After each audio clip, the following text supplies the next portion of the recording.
الحمد لله وكفى وسلام على عباده الذين اصطفى أما بعد أعوذ بالله من الشيطان الرجيم بسم الله الرحمن الرحيم ألم يجدك يتيما فآوى سبحان ربك رب العزة عما يصفون وسلام على المرسلين والحمد لله رب العالمين اللهم صل على سيدنا محمد وعلى آل سيدنا محمد وبارك وسلم اللهم صل على سيدنا محمد وعلى آل سيدنا محمد وبارك وسلم اللهم صل على سيدنا محمد وعلى آل سيدنا محمد وبارك وسلم۔ گھروں میں میڈیسن کی بوتلوں پر یہ لکھا ہوتا ہے shake well before use. Juices کی بوتلوں پر بھی لکھا ہوتا ہے شیک ویل بیفور یوز، کہ استعمال کرنے سے پہلے اس کو اچھی طرح ہلا لو۔ یوں سمجھ لیجئے کہ اللہ رب العزت کے ہاں بھی سنت یہی ہے، جس بندے کو انعام سے نوازنا ہوتا ہے انعام دینے سے پہلے اس کو اچھی طرح آزماتے ہیں۔ اس کی دلیل قرآن عظیم الشان میں سے اللہ تعالی ارشاد فرماتے ہیں وَإِذِ ابْتَلَىٰ إِبْرَاهِيمَ رَبُّهُ بِكَلِمَاتٍ، اور یاد کرو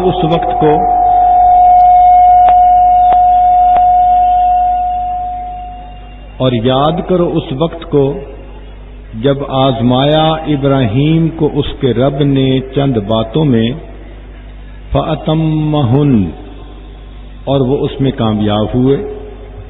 فَأَتَمَّهُنَّ کا معنی ہے 100%، 100%، کہ ابراہیم علیہ السلام اس میں 100% کامیاب ہو گئے۔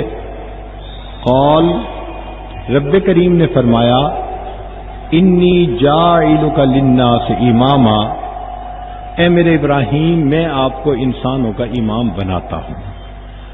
تو دیکھیے امامت کا منصب عطا کرنا تھا تو اللہ رب العزت نے امام الناس بنانے سے پہلے ان کو آزمایا۔ تو جب بھی کوئی نعمت ملنی ہوتی ہے اس سے پہلے اللہ رب العزت آزماتے ہیں۔ پہلی امتوں میں بھی یہی آزمائش اتنی ہوئی مستهم البأساء والضراء وزلزلوا، ان کو تنگ دستی پہنچی، جھنجھوڑا گیا، حتی یقول الرسول والذین آمنوا معه متی نصر اللہ، حتی کہ ایمان والے اور اللہ کے رسول یہ پکار اٹھے کہ اللہ کی مدد کب آئے گی۔ صحابہ رضی اللہ عنہم کے ساتھ بھی یہی معاملہ ہوا۔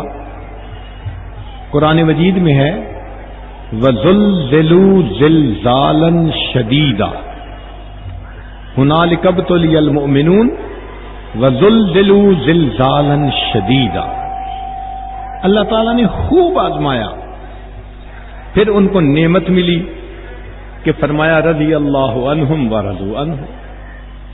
تو یہ ایک دستور ہے، یہ سنت خداوندی ہے کہ جب کسی کو نعمت سے نوازنا چاہتے ہیں تو اس کو اچھی طرح جھنجھوڑتے ہیں، آزماتے ہیں۔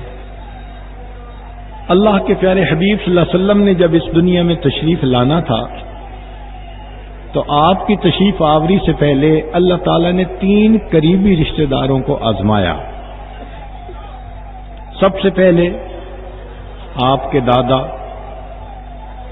عبد المطلب، ان کا نام شیبہ تھا۔ اس کی وجہ یہ تھی کہ سر کے اندر کچھ بال پیدائشی سفید تھے، ماں کے پیٹ سے پیدا ہوئے تھے تو بچپن سے ہی کچھ بال سر میں سفید تھے، ایک لٹ بالوں کی سفید تھی، اس وجہ سے ان کا نام شیبہ رکھا گیا۔ بہت زیادہ خوبصورت تھے، مگر اللہ کی شان کے بچپن میں یتیم ہو گئے۔ تو ان کی والدہ سلمہ وہ مدینہ طیبہ سے تھیں، وہ خاوند کی وفات کے بعد پھر واپس اپنے میکے مدینہ طیبہ آ گئیں، تو یہ بھی اپنی والدہ کے ساتھ آ گئے۔ میکے میں غربت بہت تھی، نہ کھانا ملتا تھا نہ پہننا ملتا تھا، تو عبد المطلب کا لڑکپن بہت غربت میں گزرا۔ ایک مرتبہ ایک حارثی قبیلہ کا شخص مدینہ طیبہ گیا، اس نے دیکھا کہ کچھ نوجوان تیر اندازی کر رہے ہیں، مگر ان میں ایک لڑکا ایسا ہے کہ جب نشانہ لگاتا ہے تو صحیح نشانہ لگتا ہے، اور نشانہ ٹھیک لگنے کے بعد وہ بڑے خوشی سے کہتا ہے کہ میں اس خاندان کا شخص ہوں جس خاندان کے ہر بندے کا نشانہ ٹھیک جگہ پر لگنا اسے زیب دیتا ہے۔ تو اس نے پوچھا یہ کون ہے؟ اسے بتایا گیا کہ یہ قریش کی اولاد ہے، یتیم ہو گیا، اب یہ اپنی والدہ کے ساتھ غربت کی زندگی گزار رہا ہے۔ وہ ان کے چچا مطلب کے دوست تھے۔ چنانچہ وہ حارثی شخص واپس مکہ مکرمہ گیا اور اس نے وہاں جا کر عبد المطلب کو کہا کہ تمہارا بھتیجا اتنی غربت کی زندگی گزار رہا ہے، تم لوگ اتنے امیر لوگ ہو، امراء میں سے ہو، تم اپنے بھائی کے بیٹے کی کفالت نہیں کر سکتے، ایک یتیم کو نہیں پال سکتے۔ مطلب کو اتنا اس نے اکسایا کہ اس نے قسم کھا لی کہ جب تک میں اپنے بھتیجے کو واپس نہیں لے آؤں گا میں چین سے نہیں بیٹھوں گا۔ چنانچہ مطلب مدینہ گئے، اس کی والدہ سے بات کی کہ میں اپنے بھائی کے بیٹے کو واپس مکہ مکرمہ لے جانا چاہتا ہوں۔ وہ ماں تھی، پہلے تو وہ گھبرائی کہ میں بچے کی دوری برداشت نہیں کر سکوں گی، پھر لوگوں نے سمجھایا تیرے بیٹے کی پرورش اچھی ہوگی، کچھ بن جائے گا، تیرے لیے تو خوشی کا باعث ہوگا۔ چنانچہ ماں آمادہ ہو گئی۔ مطلب اپنے چھوٹے بھتیجے کو اپنی سواری پر بٹھا کر لے آئے۔ جب مکہ مکرمہ میں داخل ہوئے تو لوگوں نے دیکھا کہ آگے مطلب ہیں اور پیچھے ایک نوجوان لڑکا ہے، تو لوگ سوچے کہ یہ اپنے لیے کوئی غلام لایا ہے۔ وہاں سے ان کا نام عبد المطلب پڑ گیا، حالانکہ یہ چچا کے غلام تو نہیں تھے، مگر نام عبد المطلب پڑ گیا۔ تو یہ نبی علیہ الصلوۃ والسلام کے دادا۔ جب مکہ مکرمہ میں انہوں نے رہنا شروع کیا، اس نوجوان کے اندر قائدانہ صلاحیتیں تھیں، یہ معاملہ فہمی رکھتا تھا، کرائسس مینجمنٹ اس کو آتی تھی، ڈیسیژن میکنگ بہت اچھی تھی، لوگوں کے ساتھ اچھے اخلاق کے ساتھ پیش آتا۔ چنانچہ جب یہ جوان ہوا تو جتنے قریش کے لوگ تھے انہوں نے متفقہ طور پر اس کو بیت اللہ کا انچارج بنا دیا، تو بیت اللہ کی کنجیاں عبد المطلب کے ہاتھ میں آ گئی۔ یوں عبد المطلب بیت اللہ کے کنجی بردار بن گئے۔ وقت اچھا گزر رہا تھا، دوسری آزمائش ان کے بیٹے پر آئی۔ ان کے کئی بیٹے تھے، جن میں سے ایک کا نام تھا عبداللہ، جو چھوٹا بھی تھا، سب سے زیادہ خوبصورت بھی تھا۔ وہ آزمائش کیسے آئی کہ عبد المطلب نے سن رکھا تھا کہ اللہ کے گھر کے قریب کوئی جگہ ہے جہاں زمزم کا کنواں تھا۔ وقت کے ساتھ ساتھ وہ بند ہو گیا، اور اس زمانے میں سب سے بڑی پرابلم پانی کا نہ ہونا تھا۔ نہ پینے کو پانی ملتا تھا نہ جینے کو پانی ملتا تھا. تو لوگ بہت مشکل میں تھے. عبد المطلب کو کیا شوق چڑھا، انہوں نے مختلف جگہوں سے زمین کی کھدائی شروع کر دی. یہ اکیلے زمین کھودتے رہتے، کوئی انہیں بے وقوف سمجھتا، کوئی دیوانہ سمجھتا. پسینہ بہہ رہا ہے، گرمی کے اندر موسم میں یہ زمین کھود رہے ہیں. چاہتے تھے کہ مجھے وہ کنواں مل جائے جس سے زمزم نکلا تھا. حتیٰ کہ جب انہوں نے خوب محنت کی اور کنواں نہ نکلا تو انہوں نے منت مانی کہ اگر اللہ تعالیٰ نے زمزم کا پانی مجھے عطا کر دیا، کنواں وہ مل گیا، تو اپنے بیٹوں میں سے میں ایک بیٹے کو اللہ کے نام پہ قربان کروں گا. اللہ کی شان. کچھ عرصہ گزرا کہ انہوں نے جب کھودتے کھودتے ایک چٹان دیکھی. وہ چٹان اصل میں کنویں کے منہ کے اوپر رکھ کے کسی نے بند کیا ہوا تھا. چٹان توڑنے کی دیر تھی کہ نیچے سے پانی نکل آیا. یہ بات تو اہل مکہ کے لیے سب سے زیادہ خوشی کا باعث تھی کہ زمزم کا پانی مل گیا، آبادی وہاں خوشی کے ساتھ آباد ہو جائے گی. چنانچہ لوگ بڑے خوش تھے کہ ہمارے قبیلے کے سردار نے پانی کو ڈھونڈ لیا. مگر عبد المطلب دل میں غمزدہ بھی بڑا تھا کہ اب مجھے اپنی اولاد میں سے کسی بیٹے کو قربان کرنا پڑے گا. چنانچہ انہوں نے سب بچوں کے نام لکھے اور قرعہ ڈالا کہ میں کس بچے کو اللہ کے نام پہ قربان کروں. اللہ تعالیٰ کی شان دیکھیے کہ جو بچوں میں سب سے زیادہ خوبصورت تھا، زیادہ پیارا تھا، چھوٹا تھا، عبداللہ، اسی کا نام قرعہ پڑ گیا. چنانچہ عبد المطلب نے فیصلہ کر لیا کہ میں عبداللہ کو اللہ کے نام پہ قربان کروں گا.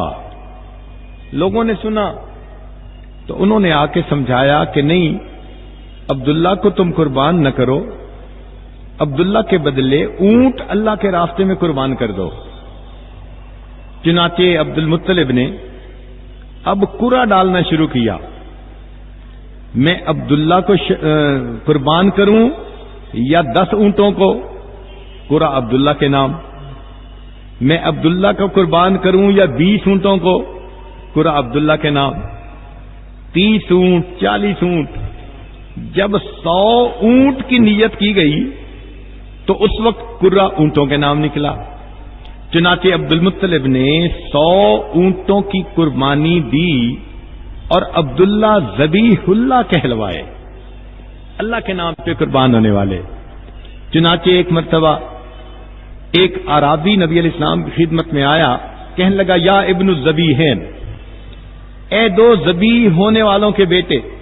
تو نبی علیہ السلام مسکرائے، فرمایا ہاں میرے اجداد میں سے 2 ذبیح اللہ تھے، ایک اسماعیل ذبیح اللہ تھے اور ایک میرے والد عبداللہ ذبیح اللہ تھے.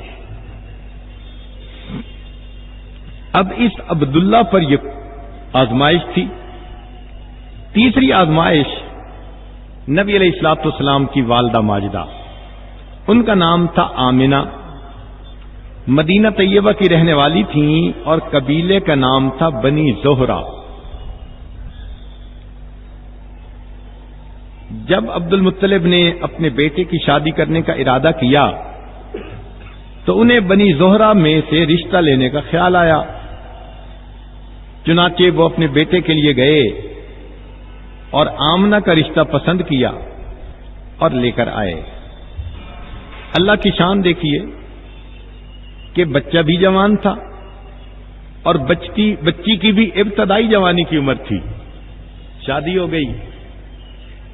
ابھی 6 مہینے میاں بیوی دونوں گھر میں اکٹھے رہے کہ اتنے میں ایک قافلے نے شام تجارت کا سفر کرنا تھا. تو عبداللہ کی نیت بنی اب تو میں شادی شدہ بھی ہو گیا، مجھے چاہیے میں کوئی تجارتی سفر کروں، جو اس میں سے بچے گا تو گھر کی ضرورتیں پوری ہوں گی. عبداللہ نے تجارت کی نیت کر لی. آمنہ کے لیے یہ بڑی غمناک خبر تھی کہ 6 مہینے شادی کو ہوئے اور ابھی خاوند کی جدائی. اور اس زمانے کے سفر کوئی مہینہ 15 دن کے نہیں ہوتے تھے، مہینوں کے سفر ہوتے تھے، لمبی جدائی ہوا کرتی تھی. چنانچہ جب عبداللہ رخصت ہونے لگے تو اس وقت آمنہ امید سے بھی تھیں، غم سے بھی تھیں. ان کی غم نمناک آنکھوں کو دیکھ کر عبداللہ نے کہا ان کا دل رکھنے کے لیے کہ دیکھیں میں سفر میں جا رہا ہوں، میں آپ کو بہت مس کروں گا، آپ مجھے بہت یاد آؤ گی. اچھا میرے ساتھ ایک وعدہ کرو کہ جب قافلہ واپس لوٹ کر آئے گا تو تم جب خبر سن لینا تو بن سنور کے تم آ کے دروازے کے اندر کھڑی ہو جانا. میں جیسے ہی دروازے پہ پہنچوں تم مجھے اہلم وسالہ کہنا. انہوں نے وعدہ کر لیا. اصل میں تو عبداللہ ان کے غم کو تھوڑا کم کرنا چاہتے تھے. تو بیوی نے وعدہ کر لیا میں آپ کا انتظار دروازے کے قریب آ کر کروں گی جب آپ واپس آئیں گے. عبداللہ چلے گئے. اللہ کی شان دیکھیں کہ تجارتی سفر بہت اچھا رہا. مکہ مکرمہ سے پہلے مدینہ جاتے تھے، مدینہ سے آگے شام جاتے تھے، اور واپسی پر پھر مدینہ آتا تھا، پھر مکہ مکرمہ. جب یہ لوگ سفر سے واپس آ رہے تھے تو سفر میں حضرت عبداللہ بہت بیمار ہو گئے، بخار ہو گیا، طبیعت کمزور ہو گئی. جب مدینہ طیبہ پہنچے تو وہاں چونکہ سسرال تھا تو بنی زہرہ والوں نے کہا کہ بھائی اس حالت میں سفر تو بہت زیادہ تکلیف کا باعث ہے، تو آپ عبداللہ کو ہمارے پاس چھوڑ دو، ہم ان کا علاج معالجہ کریں گے، خدمت کریں گے، صحت مند ہوں گے تو پہنچا دیں گے. چنانچہ باقی قافلہ 2-4 دن قیام کے بعد مکہ مکرمہ چل پڑا اور حضرت عبداللہ وہی مکہ مکرمہ میں رہ گئے. جب یہ قافلہ مکہ مکرمہ پہنچا تو مکہ مکرمہ کے اندر ایک خوشی تھی. ہر گھر کے اندر عورتیں خوش تھیں، بچے خوش تھے کہ ہمارے میاں آ رہے ہیں، ہمارے ابو آ رہے ہیں. جب قافلے کے پہنچنے کی خبر ملی تو بی بی آمنہ بھی خوش ہوئی، نہائی، اچھے کپڑے پہنے، چاہتی تھی کہ میں دروازے کے قریب جا کر اپنے خاوند کا استقبال کروں، میں اپنا وعدہ پورا کروں. لیکن دروازے کے قریب کھڑے اتنی دیر گزر گئی، حضرت عبداللہ آتے ہی نہیں تھے. پتہ کروایا کہ کہاں ہیں. لوگوں نے کہا جی قافلے کے سب لوگ تو گھروں کو چلے گئے، پیچھے تو کوئی نہیں بچا. پتہ کروایا کہ کہاں ہیں حضرت عبداللہ. اطلاع ملی وہ بیمار تھے، مدینہ طیبہ رہ گئے اور آ نہیں سکے. بی بی آمنہ کے لیے یہ بہت غم کی خبر تھی کہ جس خاوند کی انتظار میں اتنی دیر کھڑی رہی وہ ابھی بھی گھر نہیں پہنچے. چنانچہ قریب کے رشتہ داروں نے سوچا کہ ہم جاتے ہیں مدینہ اور حضرت عبداللہ کو واپس لے کر آتے ہیں. مگر اللہ کی شان کچھ اور چاہتی تھی. ان لوگوں کے جاننے سے پہلے حضرت عبداللہ کی وہاں مدینہ طیبہ میں وفات ہو گئی.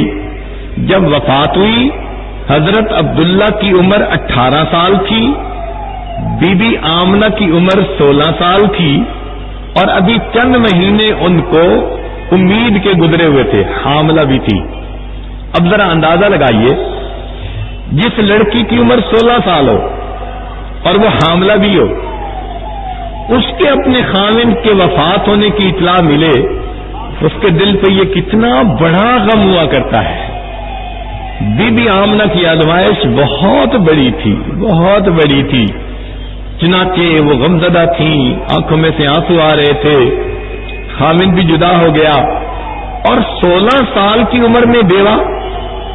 شادی کے بعد چند مہینے ہی خاوند کے پاس رہنے کا موقع ملا تو 3 قریبی رشتہ داروں کے اوپر آزمائشیں آئیں.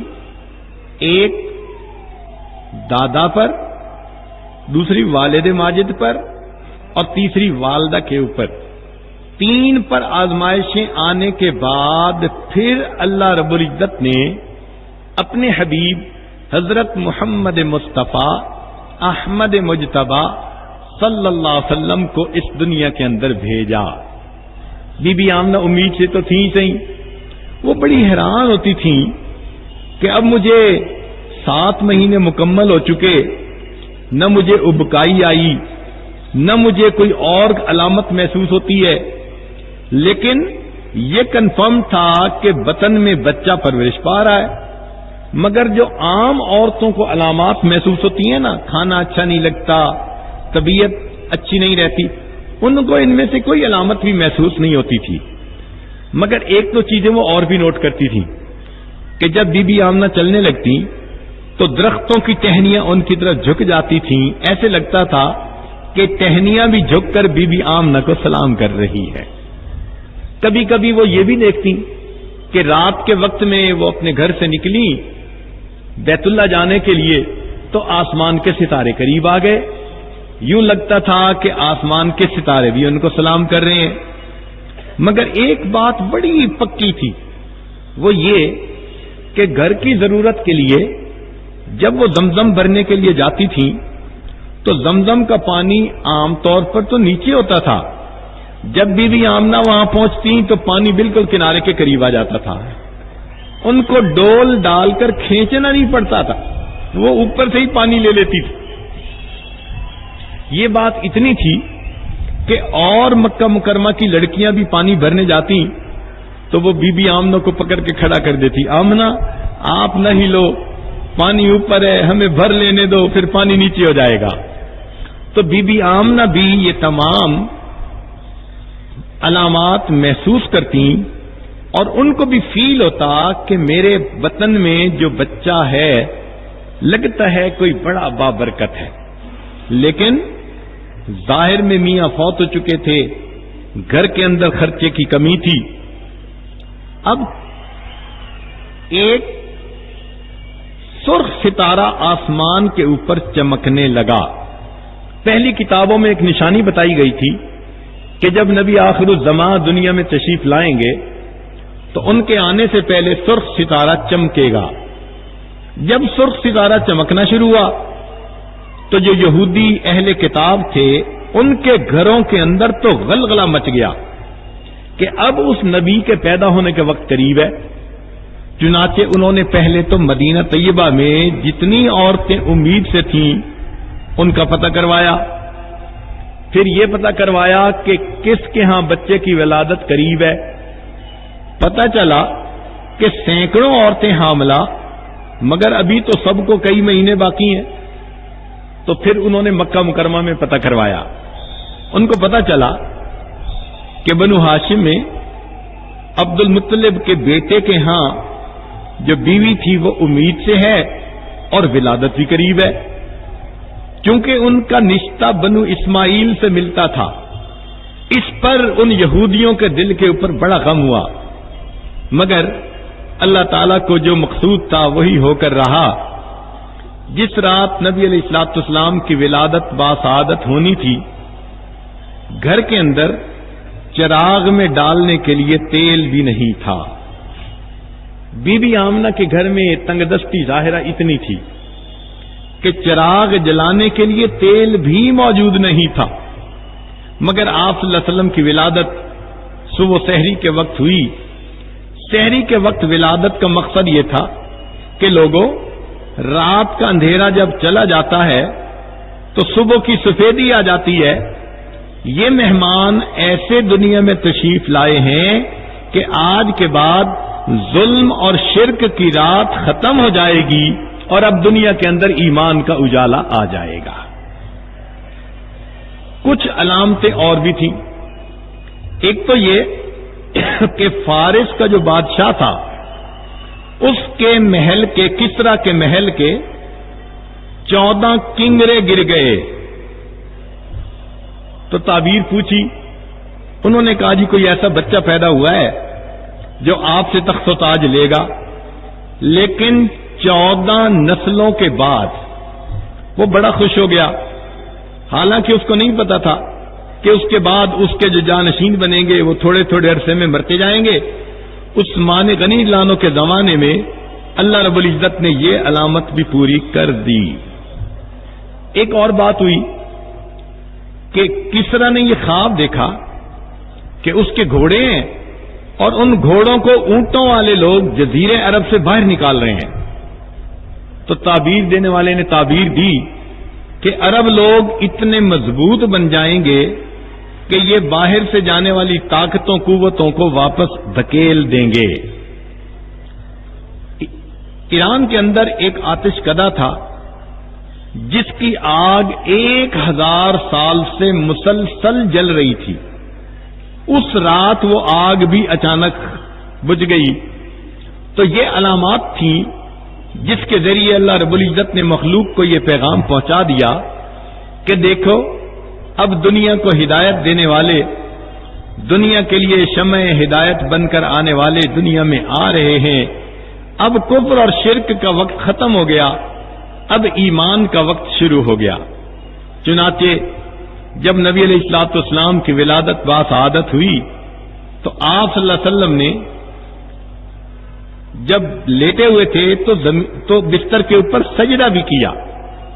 اور آپ صلی اللہ علیہ وسلم کو آپ کے دادا نے جب دیکھا تو بڑے خوش ہوئے کہ اتنا خوبصورت ہے میرا پوتا.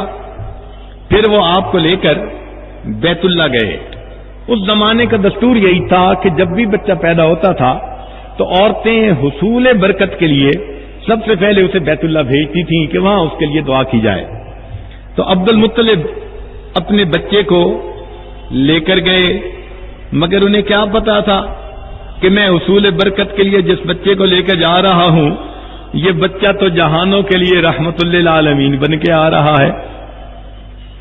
اب ان کے ذہن میں ایک بات آئی کہ جس بندے نے بچہ دیکھا اس نے کہا عبد المطلب اتنا خوبصورت بچہ تو کبھی دیکھا نہیں، اتنا پیارا بچہ تو کبھی دیکھا نہیں، یہ تو بڑا کیوٹ نظر آتا ہے، یہ تو بہت بیوٹیفل ہے.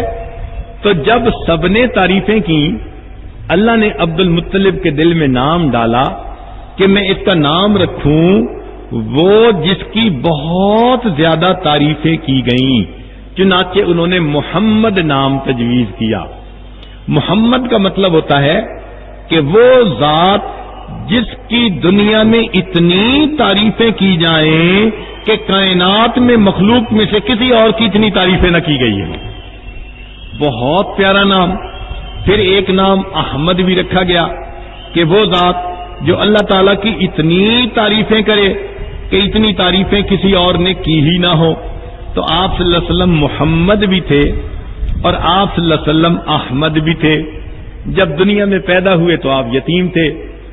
اللہ نے دنیا میں دکھا دیا کہ لوگوں یتیم کا تو باپ نہیں ہوتا، لوگ سمجھتے ہیں بے سہارا ہوتا ہے، لیکن یاد رکھو جس کا اب نہیں ہوتا اس کا رب ہوتا ہے، اور جس کا رب ہوتا ہے پھر اسی کا سب ہوا کرتا ہے.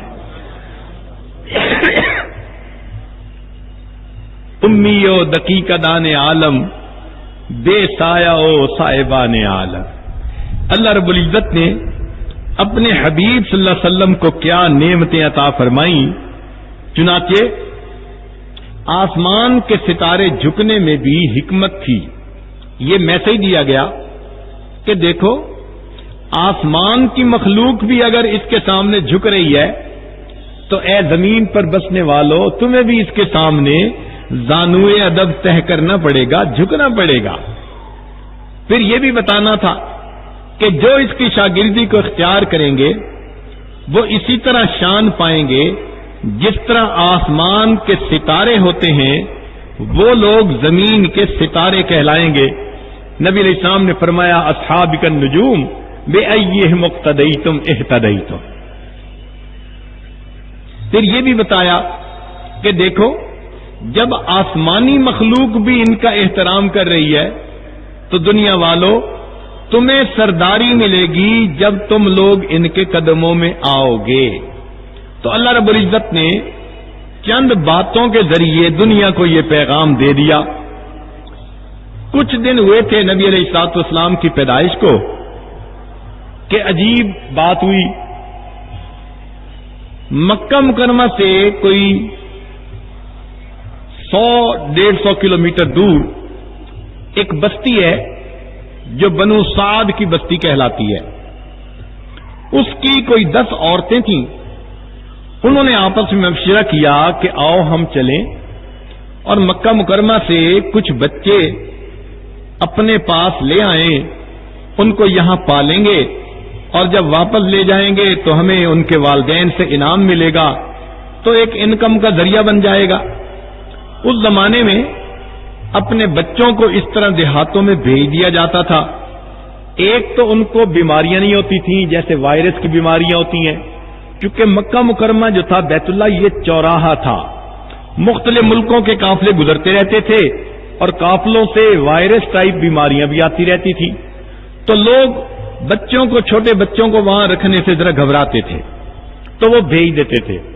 اور ایک بات اور بھی ہے کہ یہاں باہر کے قافلوں کے آنے کی وجہ سے بچوں کی زبان اتنی شستہ نہیں ہوتی تھی جو عربوں کی ہونی چاہیے تھی، تو دیہات میں بھیجنے سے وہ صاحب زبان بھی اچھے بن جاتے تھے. چنانچہ 10 عورتوں نے نیت کی کہ ہم مکہ مکرمہ جاتے ہیں. ان میں ایک عورت تھی جس کا نام تھا حلیمہ، وہ بھی اپنے خاوند کے ساتھ چل پڑی. اس کے پاس ایک اونٹنی تھی اور ایک گدی تھی، لیکن دونوں کمزور، چونکہ کھانے کو کچھ ملتا نہیں تھا.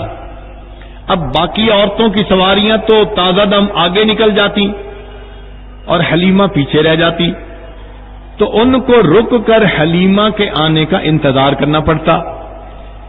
4-5 مرتبہ وہ مختلف جگہوں پر رکیں اور حلیمہ کا انتظار کیا.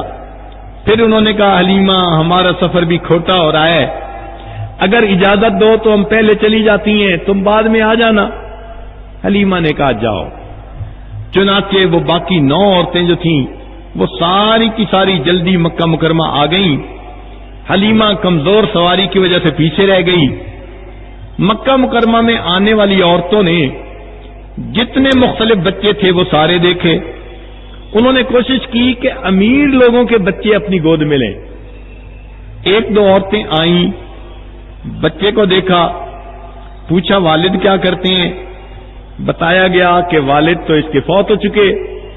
انہوں نے سوچا کہ اب ہمیں انعام کون دے گا، جب باپ ہی سر پہ نہیں ہے، تو وہ آگے چلی گئیں.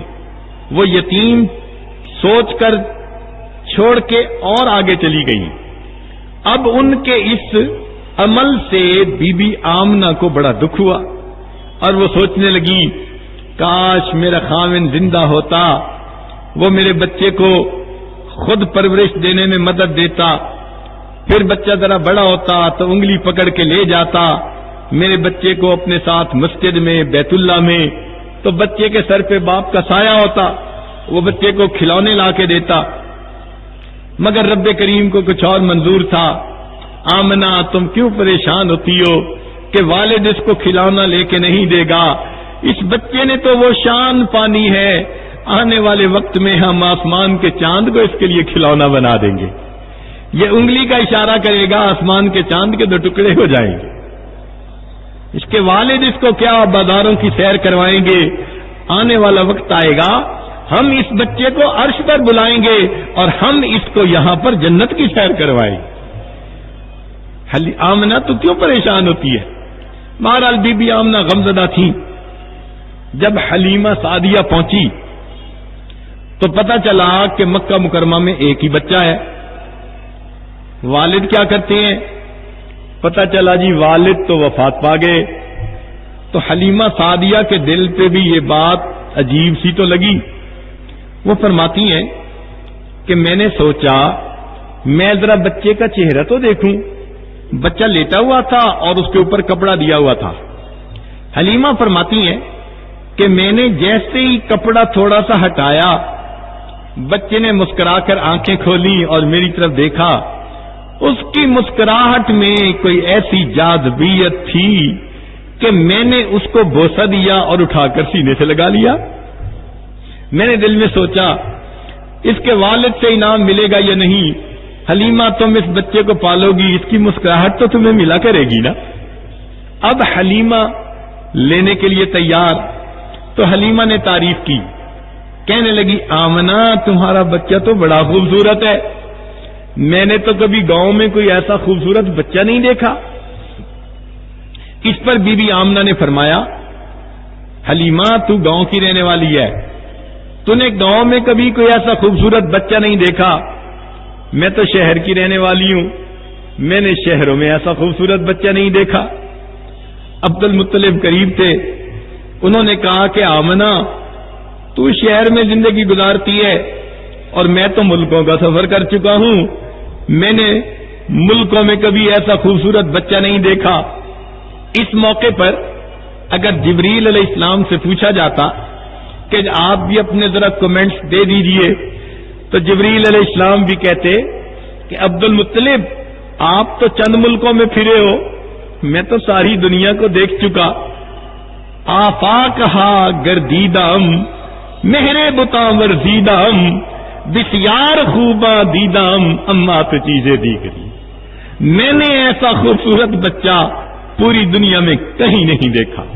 اور اگر اس موقع پہ تصور یہ سوچے کہ اللہ رب العزت کیا فرمائیں گے، تو شاید اللہ تعالیٰ یہ فرماتے حلیمہ تو نے گاؤں میں ایسا نہ دیکھا، آمنہ تو نے شہروں میں نہ دیکھا، عبد المطلب تو نے ملکوں میں نہ دیکھا، جبرائیل تو نے دنیا میں کہیں نہ دیکھا، میں پروردگار بتلاتا ہوں میں نے اپنی پوری مخلوق میں ایسا خوبصورت کوئی نہیں دیکھا۔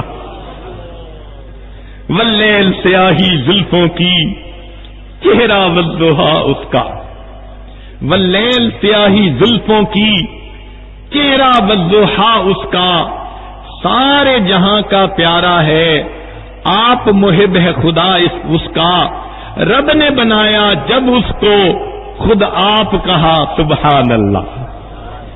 اللہ رب العزت نے جب اپنے حبیب صلی اللہ علیہ وسلم کو بنایا، اللہ رب العزت سبحان اللہ خوشی ہو گئی، واقعی اللہ کے خزانے میں ان جیسا خوبصورت کوئی اور تھا ہی نہیں۔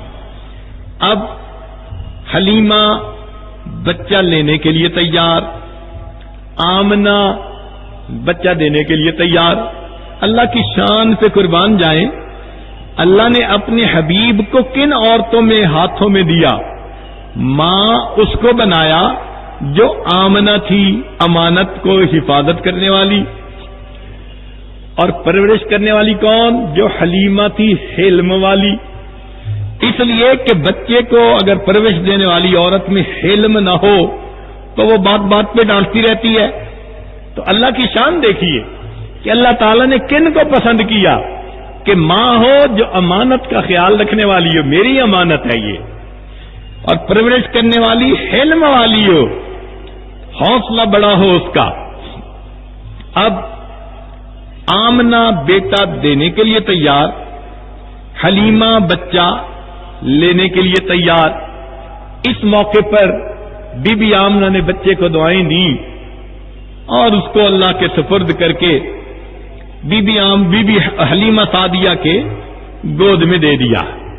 یاد رکھنا کہ جب بھی ماں دعائیں دے کر کسی بچے کو رخصت کرتی ہے، اللہ تعالیٰ کی سنت ہے ہمیشہ اس بچے کو 4 چاند لگا دیا کرتے ہیں۔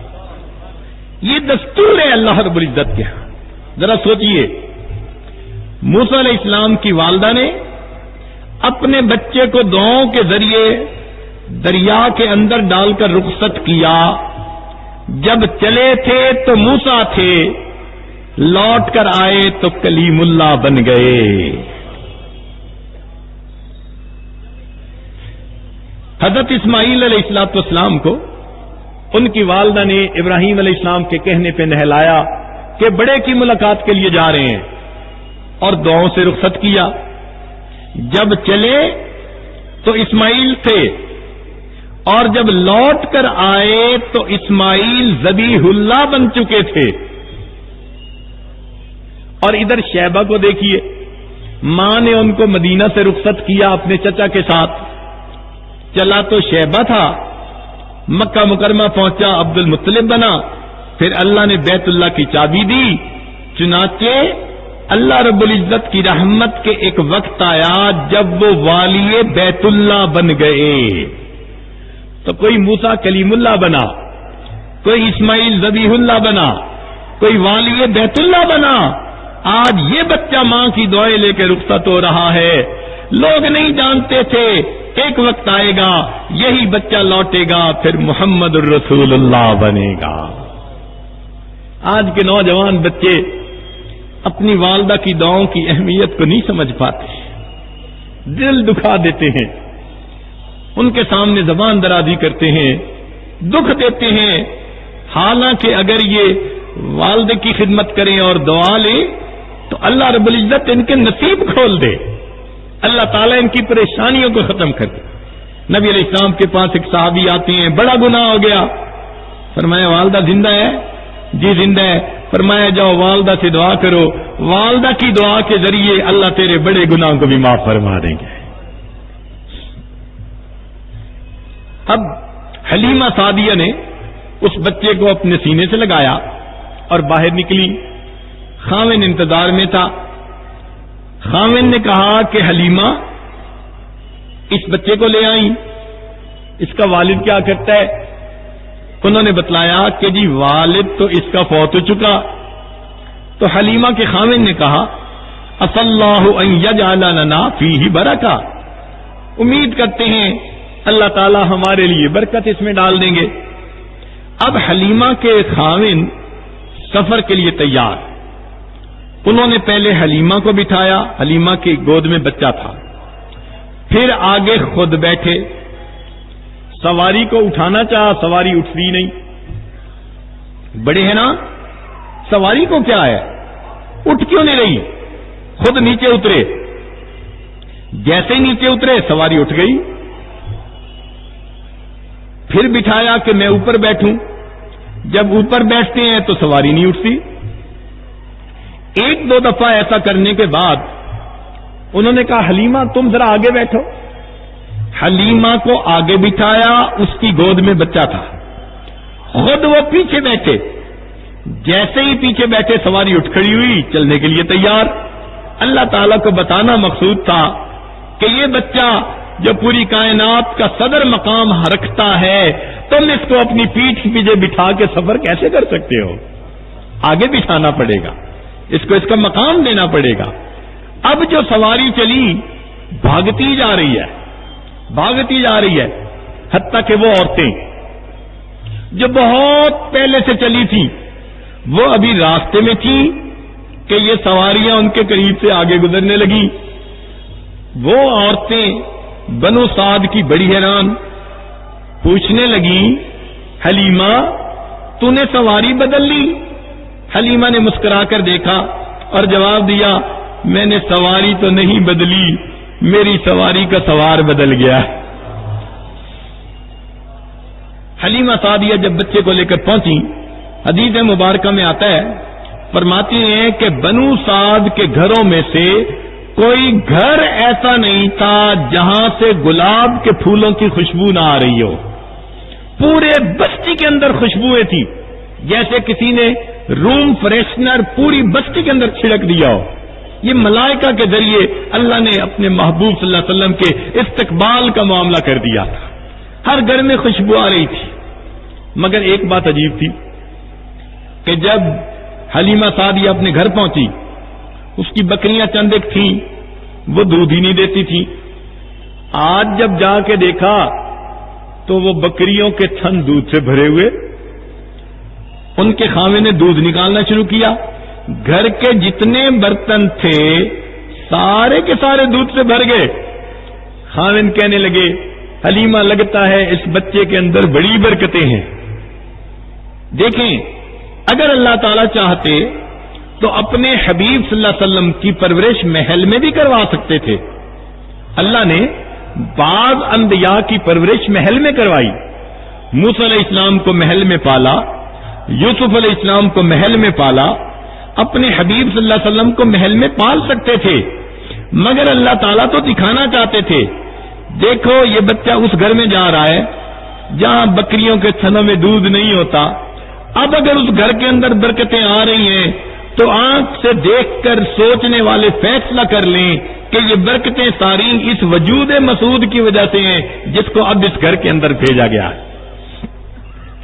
چنانچہ حلیمہ کے خاوند بڑے خوش ہو گئے، گھر کے اندر ایک زندگی شروع ہو گئی۔ مگر بی بی حلیمہ نے ایک اور بات بھی نوٹ کی اس کی پرورش میں ایک اور بچہ بھی تھا. تو وہ دیکھتی کہ یہ بچہ جو تھا محمد صلی اللہ علیہ وسلم، اس کو انہوں نے پہلی دفعہ جس طرف سے دودھ پلایا، یہ بچہ فقط ادھر سے ہی دودھ پیتا تھا، دوسری طرف سے دودھ پلانے بھی لگتی تو دودھ نہیں پیتا تھا. وہ بڑی حیران ہوتی کہ یہ کیا معاملہ ہے. چنانچہ والدہ کے دو طرف دودھ ہوتا ہے تو تقسیم ہو گئی، ایک طرف سے ایک بچہ دودھ پیتا اور دوسری طرف سے دوسرا بچہ دودھ پیتا. یہ اس لیے تھا، اللہ تعالیٰ بتانا چاہتے تھے دیکھو کل جس ہستی نے ساری کائنات کو انصاف تعلیم دینی ہے، کوئی یہ بھی الزام نہ لگا سکے کہ چھوٹے ہوتے ہوئے یہ اپنے دودھ شریک بھائی کے حصے کا دودھ پجایا کرتے تھے. اللہ نے پہلے سے ہی تقسیم کر دی تاکہ میرے محبوب صلی اللہ علیہ وسلم پہ دھبا لگنے کا امکان ہی نہ رہے. باقی ایک طرف سے دودھ پیتے تھے. چنانچہ گھر کے اندر خوشیوں کی زندگی. نبی علیہ الصلوۃ والسلام 4 سال حلیمہ سعدیہ کے گھر رہے. ان 4 سالوں میں ایک دو عجیب واقعات ہوئے. حلیمہ کی بیٹی تھی جس کا نام تھا شیمہ، جوان العمر تھی. وہ بکریوں کو لے جایا کرتی تھی چرانے کے لیے. ایک دن دیر ہو گئی اور وہ بکریوں کو لے کر نہیں گئی.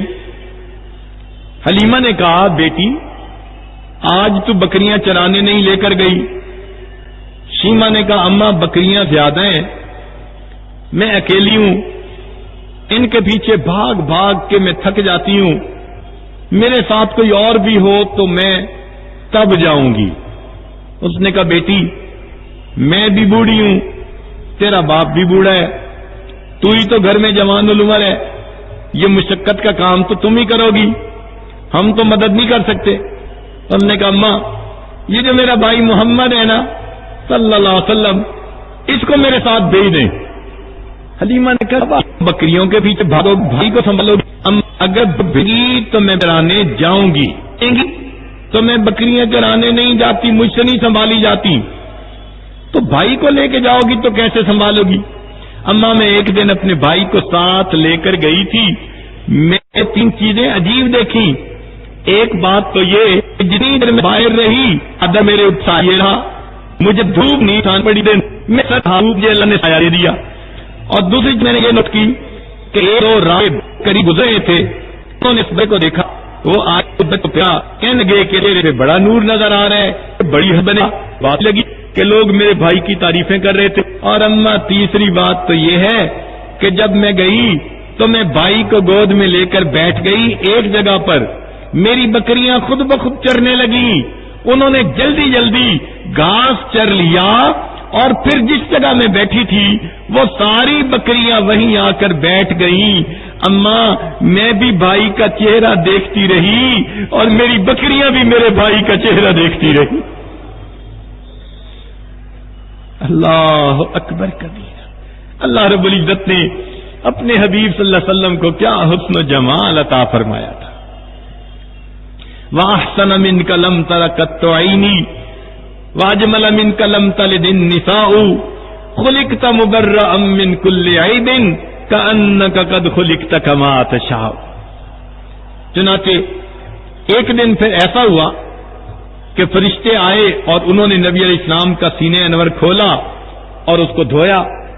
اس واقعے سے بی بی سعدیہ ذرا گھبرا گئی کہ اس بچے کے ساتھ کچھ ہو نہ جائے، تو بہتر ہے کہ میں اس کو اس کی ماں کے پاس پہنچاؤں.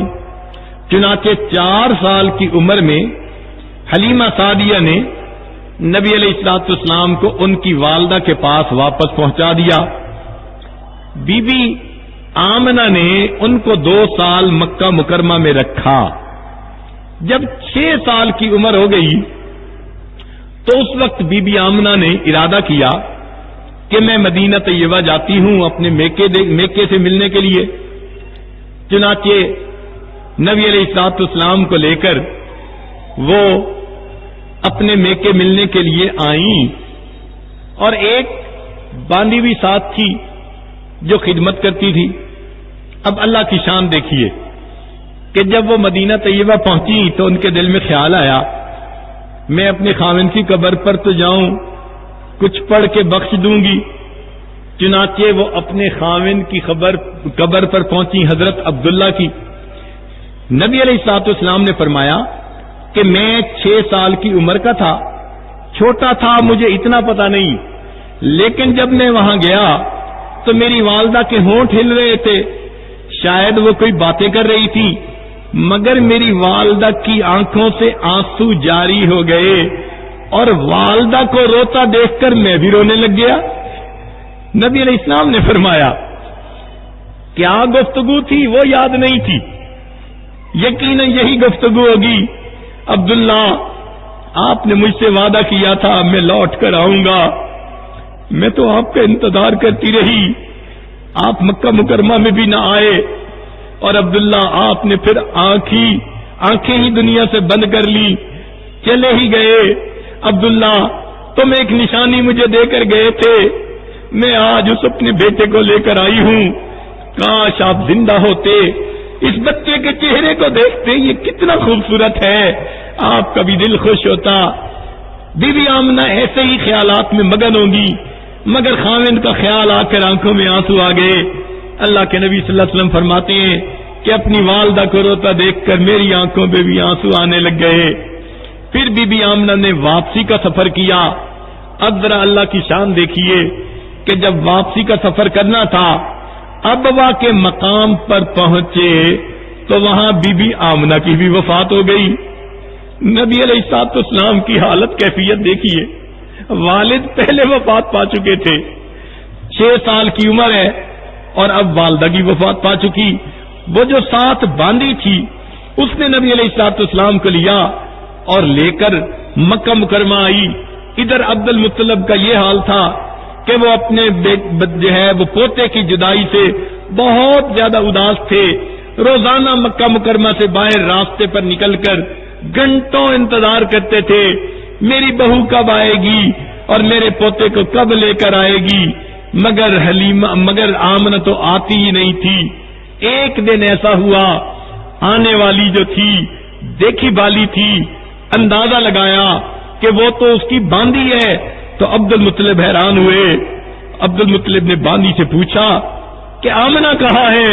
اس وقت باندھی نے کہا کہ یہ وہ بچہ ہے، والد کا سایہ پہلے سے سر پہ اٹھ گیا، اب اس راستے میں اس کی والدہ بھی فوت ہو گئی، میں اس بچے اکیلے کو لے کر آپ کے پاس آئی ہوں۔ چنانچہ نبی علیہ السلام اپنے دادا کی کفالت میں رہنے لگ گئے۔ اللہ رب العزت نے ایک وقت آیا دادا کو بھی بلا لیا، پھر آپ اپنے چچا کے پاس آ گئے۔ یہ اصل میں سہارے تھے، لوگوں کا سہارا باپ ہوتا ہے، ماں ہوتی ہے، دادا ہوتا ہے، چچا ہوتا ہے۔ اللہ تعالیٰ نے آپ کی مبارک زندگی میں یہ سارے سہارے توڑنے شروع کر دیے۔ بتانا یہ مقصود تھا کہ جس نے دنیا کے اندر وحدانیت کا پیغام دینا ہے، دنیا کہے گی خود تو سہاروں سے پرورش پاتے رہے اور دنیا کے اندر نفع اٹھاتے رہے، اب ہمیں غیر کا سہارا لینے سے منع کرتے ہیں۔ اللہ نے فرمایا دیکھو میرے محبوب پہ کوئی دھبا نہ لگا سکے، میں ایک ایک کر کے سب سہاروں کو توڑ دیتا ہوں اور پھر بتا دیتا ہوں لوگوں تمہاری نظر میں جو یتیم تھا اللہ نے اس کی پرورش کی اور اللہ نے اس کو در یتیم بنا کر دکھا دیا۔ نبی علیہ الصلوۃ والسلام کو اللہ رب العزت نے پھر دنیا میں کیا شان عطا فرمائی کہ ایک وقت آیا کہ آپ کو اللہ نے وحی کی سعادت سے سرفراز فرمایا، آپ نے پھر کلمے کی تعلیم دینی شروع کی۔ وہ مکہ والے جو بہت محبت کرنے والے سمجھے جاتے تھے وہی مخالف بن گئے۔ پھر ایک وقت آیا کہ نبی علیہ السلام نے ہجرت فرما لی، ایک وقت آیا کہ نبی علیہ الصلوۃ والسلام کو اللہ تعالیٰ نے پھر مکہ کا فاتح بنا کر واپس بھیج دیا۔ پھر حنین کا میدان آیا، وہاں پر اللہ تعالیٰ نے اپنے حبیب صلی اللہ علیہ وسلم کو بہت زیادہ مال غنیمت عطا کیا، کئی ہزار 40,000 بکریاں تھیں، 6,000 قیدی تھے۔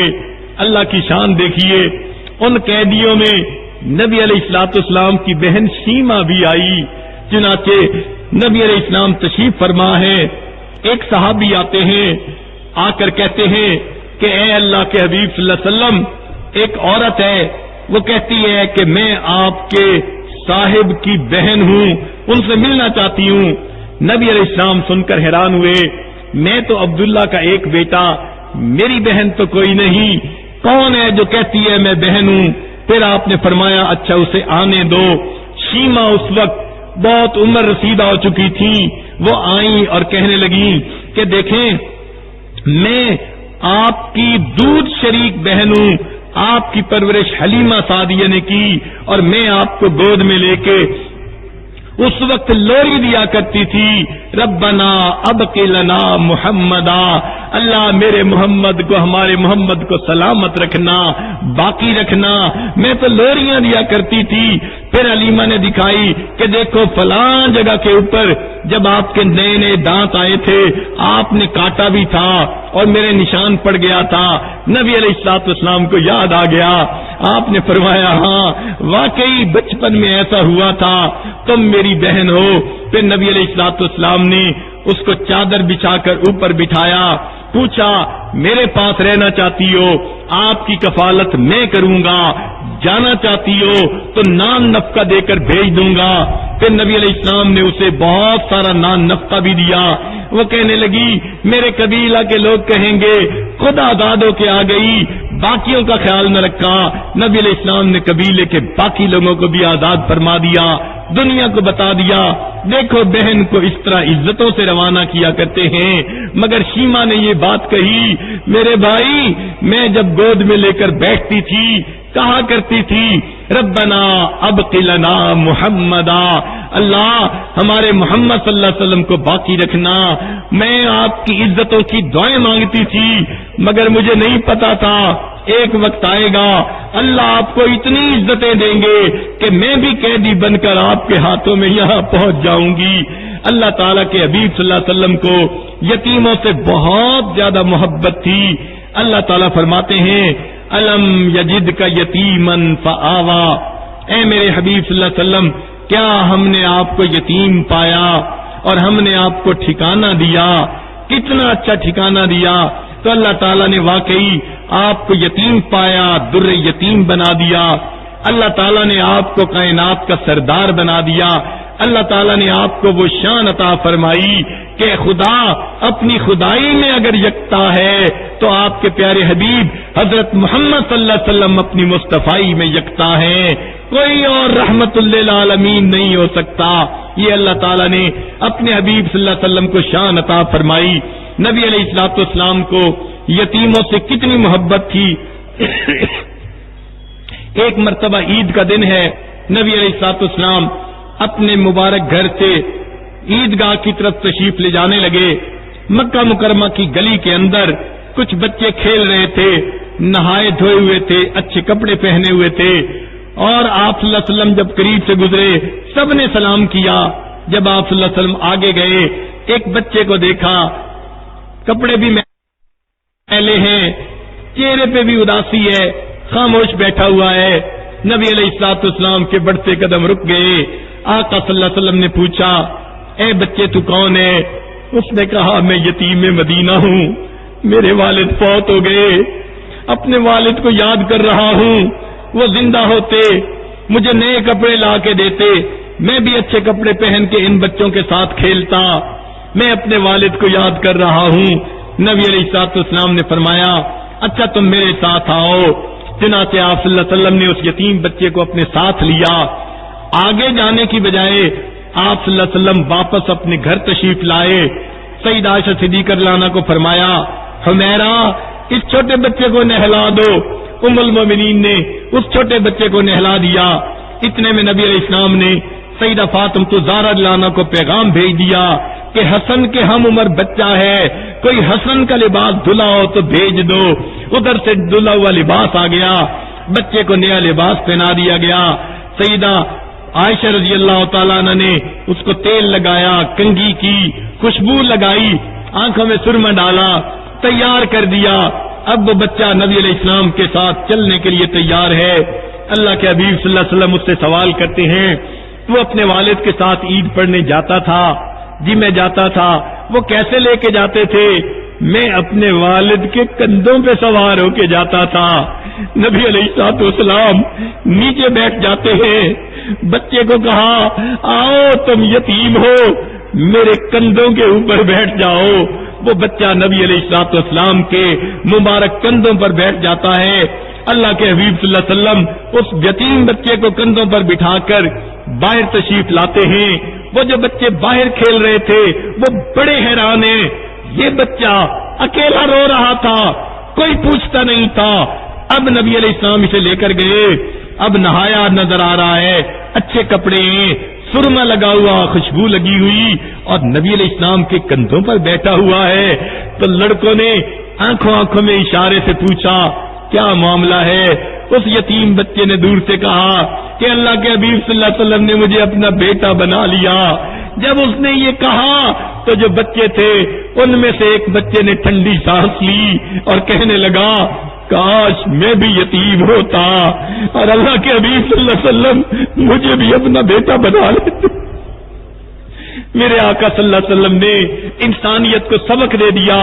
لوگوں اکثر لوگ تو یتیموں کے مال ہڑپ کر جاتے ہیں, یتیموں کے لیے جو ہے وہ ظالم بن جاتے ہیں. لیکن دیکھو میں دنیا میں ہر ایک کے لیے شفقت اور رحمت بن کے آیا ہوں. آپ صلی اللہ علیہ وسلم اس یتیم بچے کو لے کر مسجد جو ہے عیدگاہ پہ آتے ہیں. آپ صلی اللہ علیہ وسلم ممبر کے اوپر بیٹھے.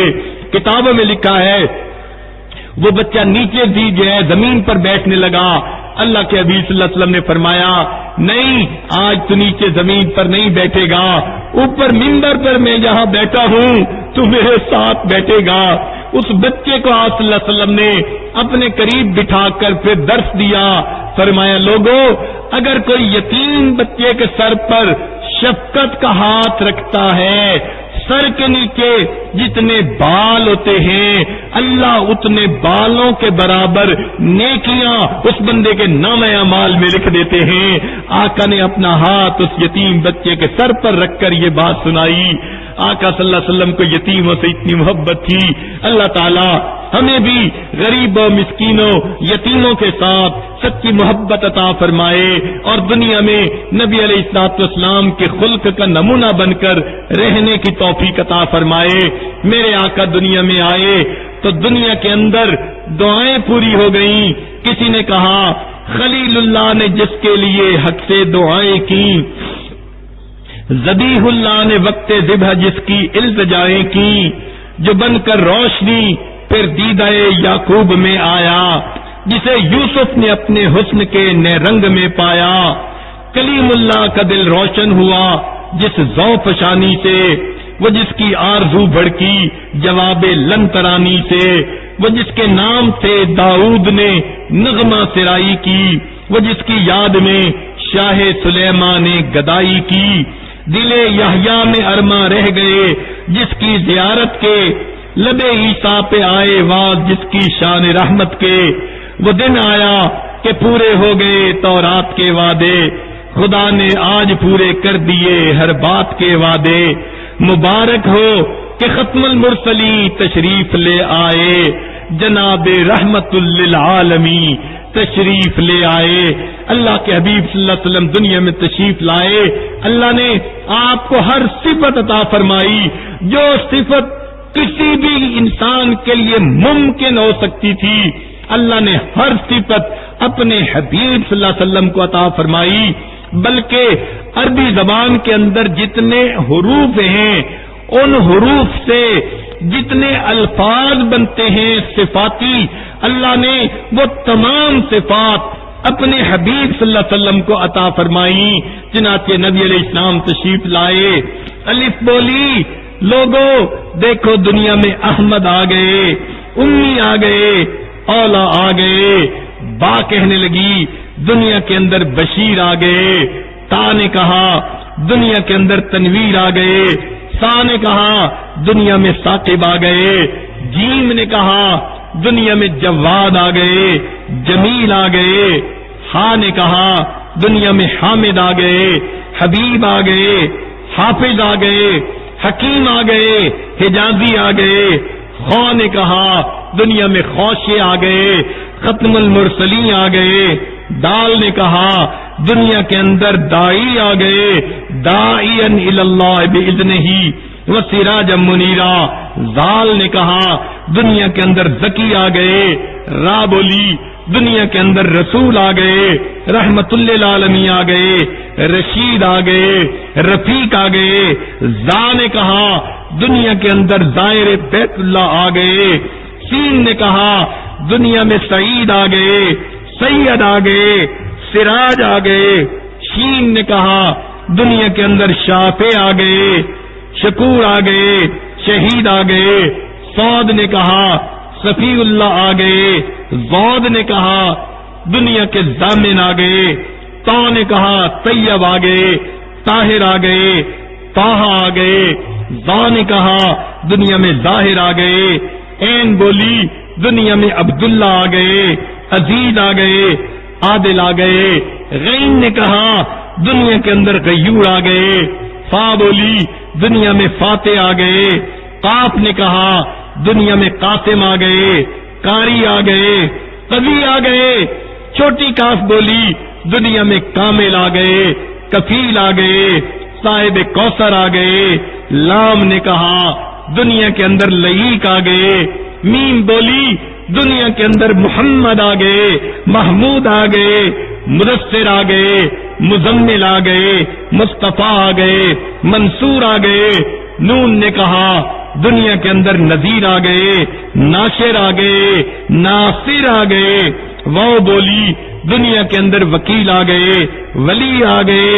ہاں کہنے لگی دنیا کے اندر ہادی آ گئے، ہاشمی آ گئے۔ حمزہ نے کہا دنیا کے اندر اول آ گئے، آخر آ گئے، امین آ گئے۔ یا باقی رہ گئی تھی، کہنے لگی سنو لوگو دنیا کے اندر یاسین آ گئے، دنیا کے اندر یتیم آ گئے، جس کے بارے میں اللہ فرماتے ہیں الم یجد کا یتیمن فآوا۔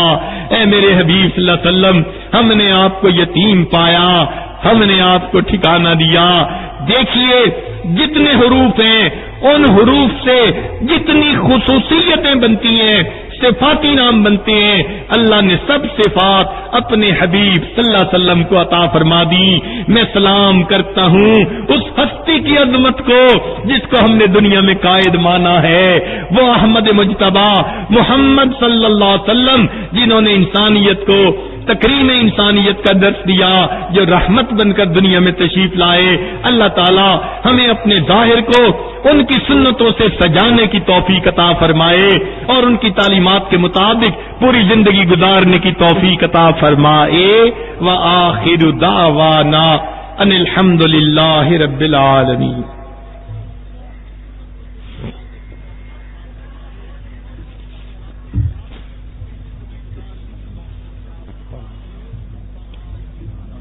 دعا سے پہلے تھوڑی دیر کے لیے متوجہ ہو کر بیٹھیے۔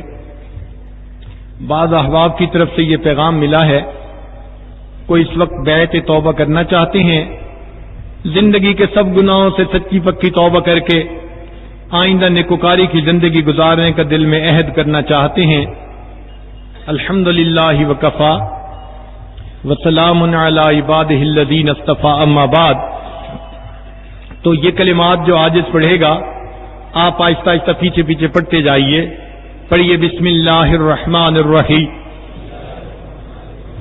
لا الہ الا اللہ محمد الرسول اللہ آمنت باللہ وملائکتہ وکتبہ ورسلہ والیوم الآخر والقدر خیرہ وشرہ من اللہ تعالی والبعث بعد الموت۔ آمنت باللہ کما ہوا باسمائہ وصفاتہ وقبلت جمیع احکامہ اقرار باللسان وتصدیق بالقلب۔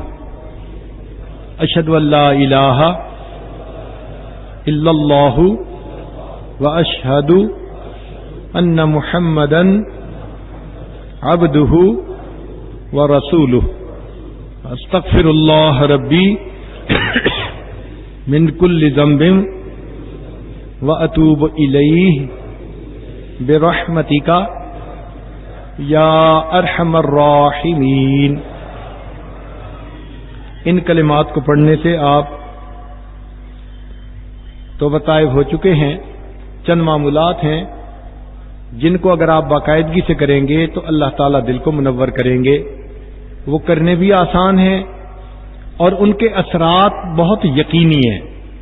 ایک تو 100 مرتبہ استغفار، استغفر اللہ ربی من کل ذنب واتوب الیہ۔ دوسرا 100 مرتبہ درود شریف، اللہم صلی علی سیدنا محمد وعلی آل سیدنا محمد وبارک وسلم۔ تیسرا روزانہ قرآن مجید کی تلاوت۔ چوتھا چلتے پھرتے دل میں اللہ رب العزت کا دھیان، دست بکار دل بیار، ہاتھ کام کاج میں مشغول، دل اللہ تعالیٰ کی یاد میں مشغول۔ اور پانچویں چیز ہے ذکر قلبی یعنی مراقبہ۔ طریقہ یہ ہے کہ ساری دنیا کے خیالات سے ہٹ کٹ کے اللہ رب العزت کی طرف متوجہ ہو کے آپ بیٹھ جایا کریں اور یہ سوچا کریں کہ اللہ رب العزت کی رحمت آ رہی ہے، دل میں سما رہی ہے، دل کی ظلمت اور سیاہی دور ہو رہی ہے اور دل کہہ رہا ہے اللہ اللہ اللہ۔ انشاءاللہ 10-15 منٹ کا مراقبہ آپ کے دل کو منور کرے گا۔ زیادہ کریں گے تو زیادہ فائدہ ہوگا، جتنا گڑ اتنا میٹھا ہوتا ہے۔ ابھی دعا سے پہلے ہم اس مراقبہ کی تھوڑی دیر مشق کر لیں۔ سارے لوگ جہاں بیٹھے ہیں یا کھڑے ہیں تھوڑی دیر اپنی ظاہر کی آنکھوں کو بند کر دیں، من کی آنکھوں کو کھول لیں۔ ظاہری آنکھیں بند کر لیجیے سب حضرات۔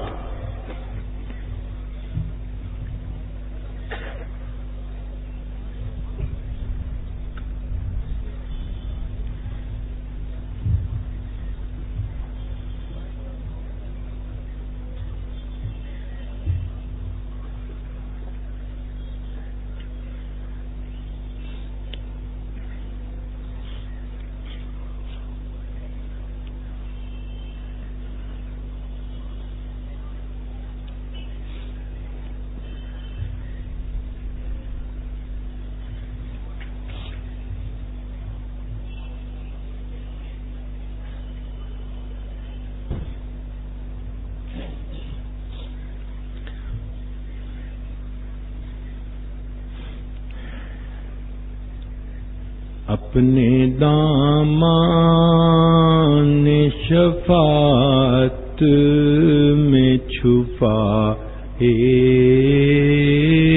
رکھنا، میرے سرکار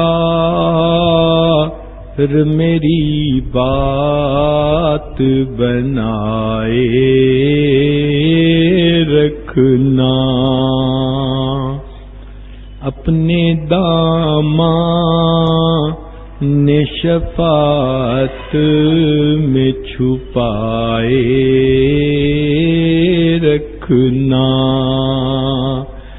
میرے سرکار میری بات بنائے رکھنا،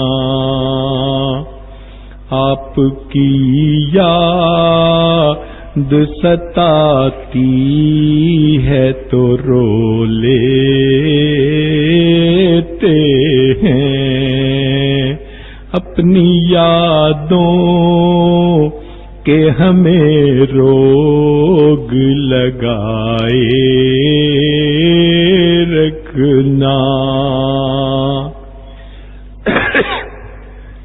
میں نے مانا کہ گناہگار ہوں پر آپ کا ہوں، میں نے مانا کہ گناہگار ہوں پر آپ کا ہوں، اس گناہگار سے سرکار نبھائے رکھنا، میں نے مانا کہ گناہگار ہوں پر آپ کا ہوں، اس گناہگار سے سرکار نبھائے رکھنا، ذرائے خاک کو خورشید بنانے والے، ذرائے خاک کو خورشید بنانے والے، خاک ہوں میں مجھے قدموں سے لگا رکھنا، ذرائے خاک کو خورشید بنانے والے، خاک ہوں میں مجھے قدموں سے لگائے رکھنا۔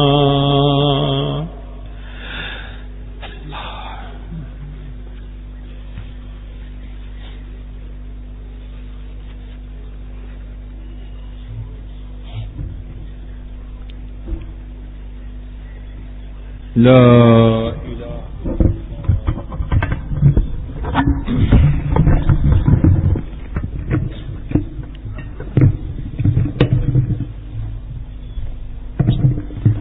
آمین۔ الحمد لله رب العالمين والعاقبة للمتقين والصلاة والسلام على رسوله محمد وآله وأصحابه أجمعين۔ اللهم ربنا آتنا في الدنيا حسنة وفي الآخرة حسنة وقنا عذاب النار۔ ربنا ظلمنا أنفسنا وإن لم تغفر لنا وترحمنا لنكونن من الخاسرين۔ ربنا لا تزغ قلوبنا بعد إذ هديتنا وهب لنا من لدنك رحمة إنك أنت الوهاب۔ ربنا لا تؤاخذنا إن نسينا أو أخطأنا، ربنا ولا تحمل علينا إصرا كما حملته على الذين من قبلنا، ربنا ولا تحملنا ما لا طاقة لنا به، واعف عنا واغفر لنا وارحمنا، أنت مولانا فانصرنا على القوم الكافرين۔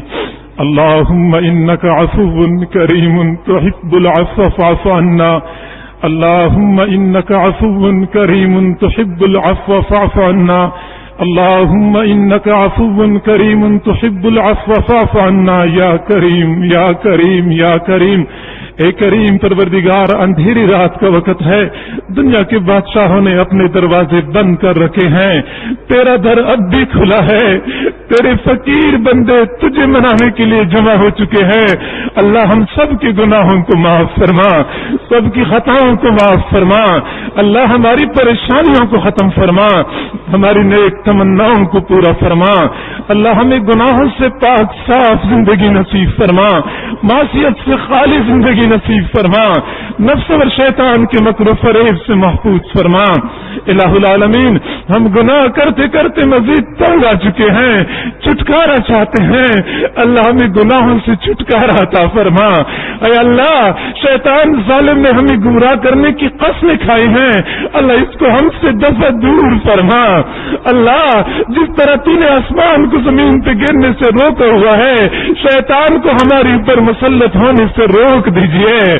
اللہ، ہم کمزور ہیں، یہ قوی ہے، اللہ ہمارے اوپر غالب رہتا ہے، کمزوروں کا ساتھ دے دیجئے، کمزوروں کا ساتھ دے دیجئے، گناہوں سے پاک صاف زندگی نصیب فرما۔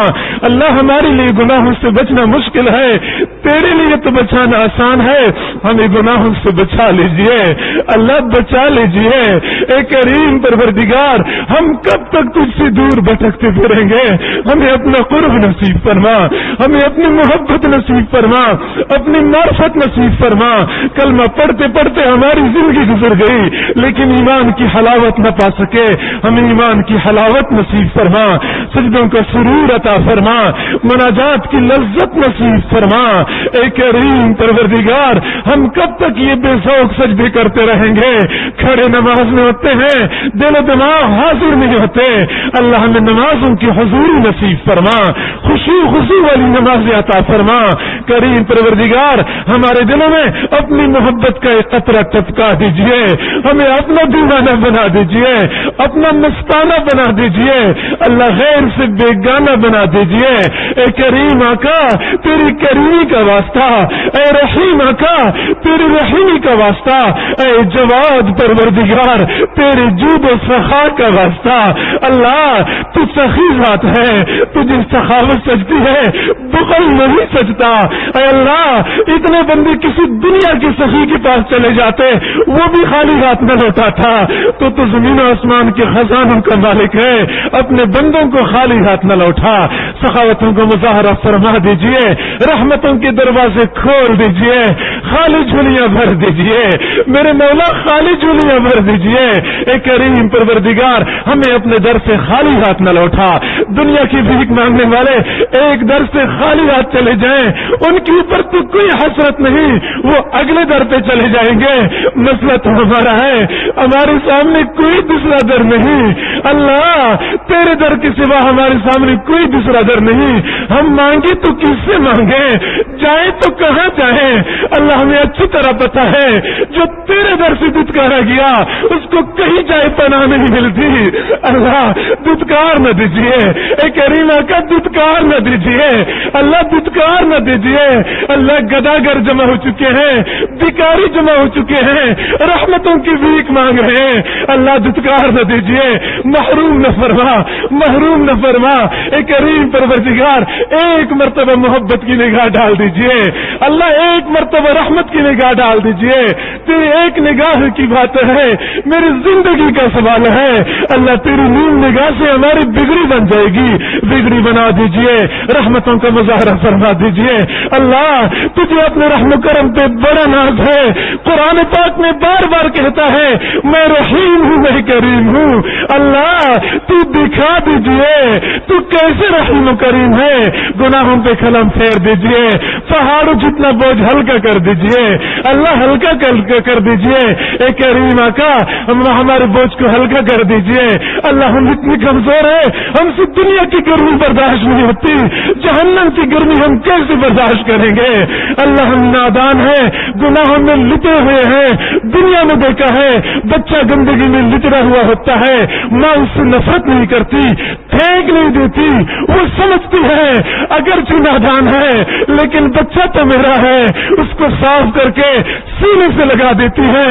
ہم سر کے بالوں سے لے کے پاؤں کے ناخنوں تک گناہوں میں لٹے ہوئے ہیں۔ اللہ، ہماری نگاہیں آلودہ ہیں، زبان گناہوں کی میل سے میلی ہے۔ اللہ، ہمارے ہاتھ پاؤں گناہوں میں گندے ہیں۔ اے کریم آقا، ہم سے نفرت نہ فرما، ہم سے نفرت نہ فرما۔ محبوب کا امتی سمجھتی ہے، ہمیں صاف کر دیجئے، رحمتوں سے دھو دیجئے، پھر ہمیں کریم کر دیجئے۔ اے کریم پروردگار، دھتکار نہ دیجئے۔ اللہ، ایک مرتبہ محبت کی نگاہ ہماری اوپر ڈال دیجئے۔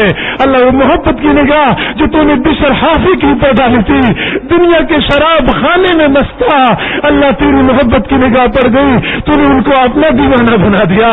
اللہ، وہ فضیل بن عیاض جو کہ ڈاکوؤں کا سردار تھا، تو نے بندیوں کا سردار بنا دیا۔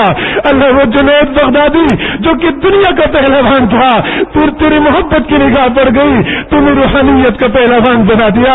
اے کریم آقا، وہ عمر جو تیرے محبوب کے قتل کے ارادے سے گھر سے نکلے تھے، اے اللہ، وہ تو ہدایت کے طلبگار بھی نہیں تھے، ہاتھ میں ننگی تلوار نکل کے ارادے کچھ اور تھے۔ اللہ، تیری محبت کی نگاہ پڑ گئی، تو نے ان کو فاروق اعظم بنا دیا، مراد مصطفیٰ بنا دیا۔ اللہ، جو ہدایت کے طلبگار نہ ہو تو ان کو کہاں سے کہاں تک پہنچا دیتا ہے۔ ہم تو تجھے منانے کے لیے در در کی ٹھوکریں کھا رہے ہیں۔ اللہ، ہمیں اپنا بنا لیجیے، ہماری اوپر بھی محبت کی نگاہ ڈال دیجیے، ہمیں بھی ہدایت عطا فرما دیجیے، گناہوں سے پاک صاف زندگی نصیب فرما، ہمیں امتحانات سے بچا لیجیے، آزمائشوں سے بچا لیجیے۔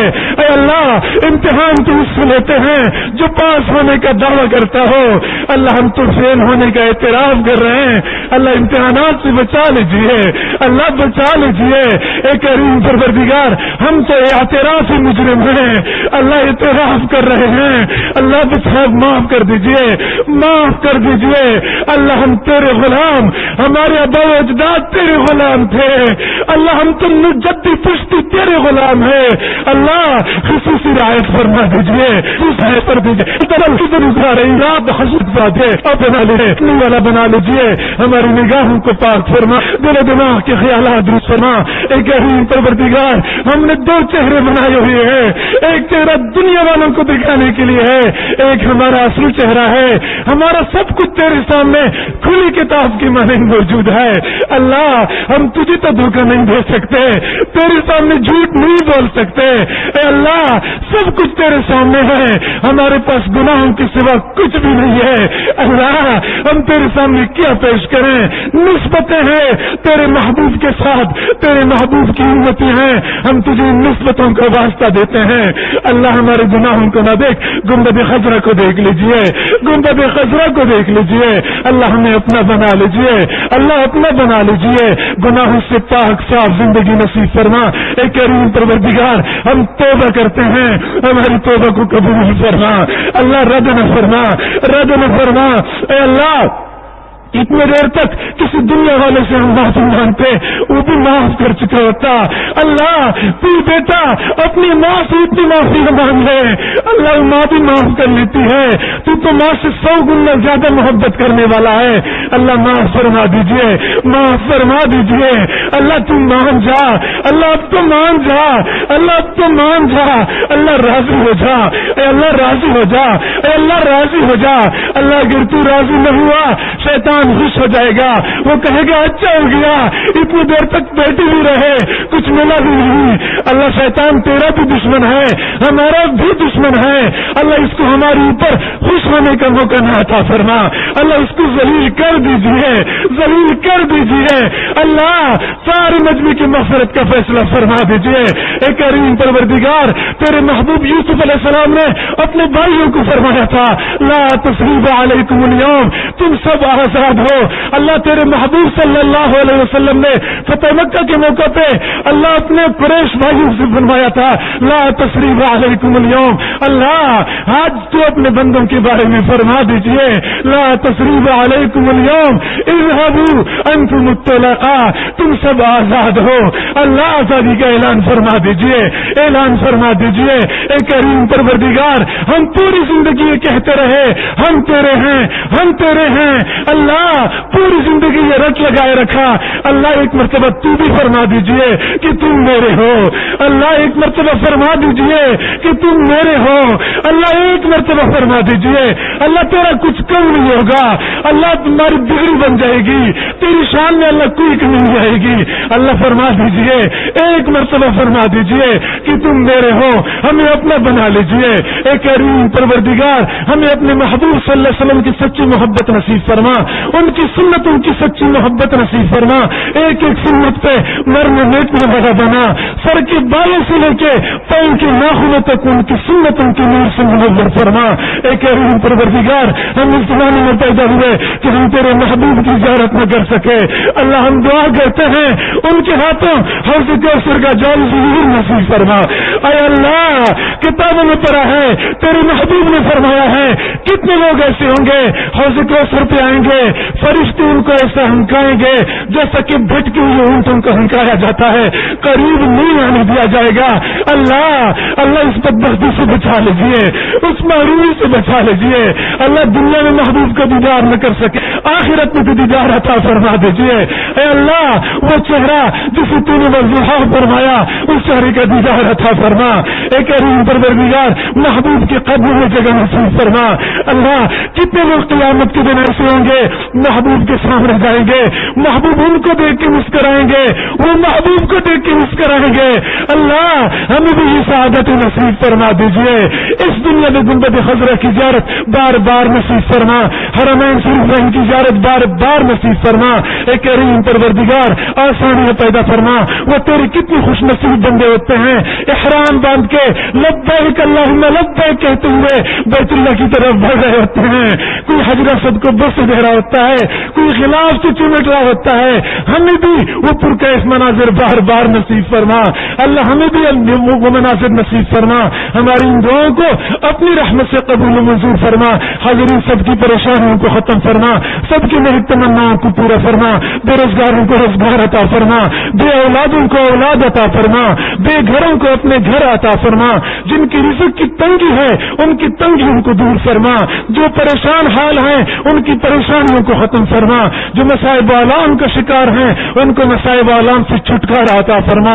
جو بیمار ہیں یا جن کے گھروں کے اندر بیمار ہیں اللہ ان کو شفا نصیب فرما, شفا کامل عاجلہ مستمر عطا فرما. سب کو سکون اور چین کی دولت سے مالا مال فرما. اے کریم پروردگار, جن کے گھروں میں جوان بچے بچیاں ہیں والدین کو ان کے فرض ادا کرنے آسان فرما.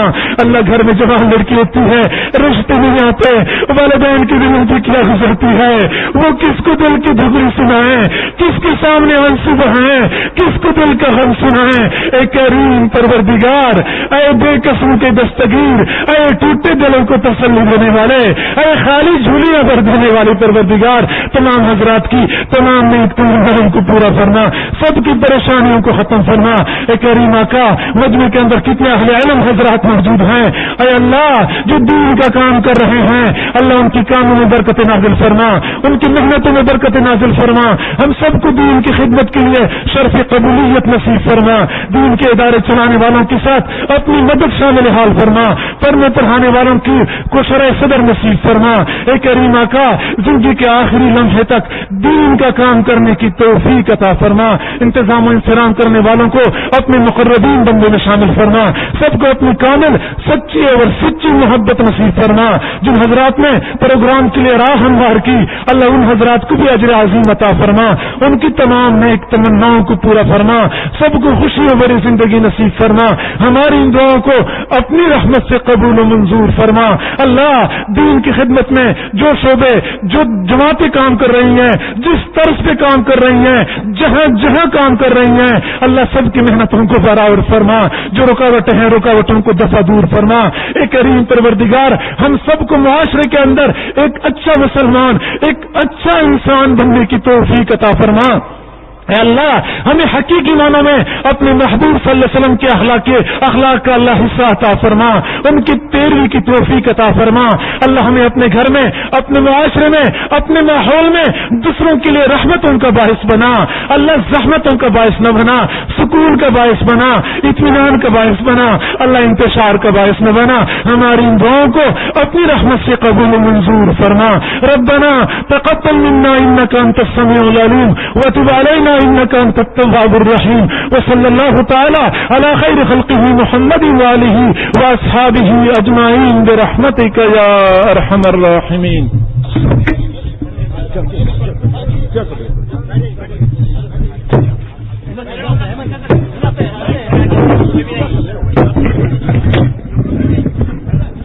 لوگ اپنی اپنی جگہ پر